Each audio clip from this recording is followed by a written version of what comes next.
Islamic development bank IDB এর প্রতিষ্ঠাকালীন সদস্য দেশ কতটি ছিল? ক ২২টি, খ ২৩টি, গ ৫৬টি, ঘ ৫৭টি।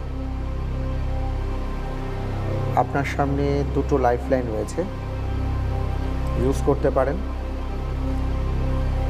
উত্তরটি হচ্ছে ক ২২টি। লাইফলাইন নেবেন না? না।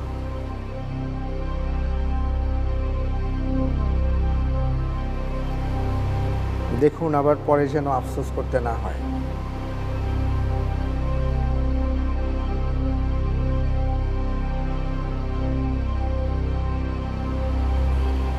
ইনশাআল্লাহ ২২টি ২২টি। লক করে দেব?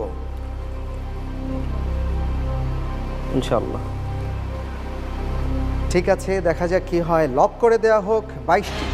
আসলে আইডিবির প্রতিষ্ঠাকালীন সদস্য দেশ ২২টি।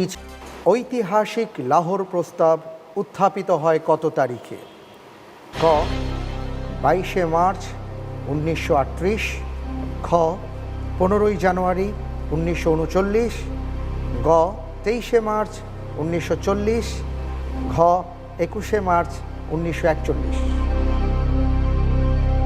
ইনশাআল্লাহ গ ২৩শে মার্চ ১৯৪০ সালে পাকিস্তানের লাহোরে শেরে বাংলা কে ফজলুল হক বাংলার কৃতি সন্তান মুসলিম লীগের বার্ষিক অধিবেশনে এই লাহোর প্রস্তাবটি উত্থাপন করেন এবং এর ভিত্তিতেই পাকিস্তান রাষ্ট্রের সৃষ্টি হয়। লক করে দেওয়া হোক গ ২৩শে মার্চ ১৯৪০। সঠিক উত্তর। এবার আপনাদের কাছে আমাদের জ্যাকপট প্রশ্ন, আর তা হলো পবিত্র কোরআনুল কারীমের মধ্যে সবচেয়ে ছোট সূরা কোনটি?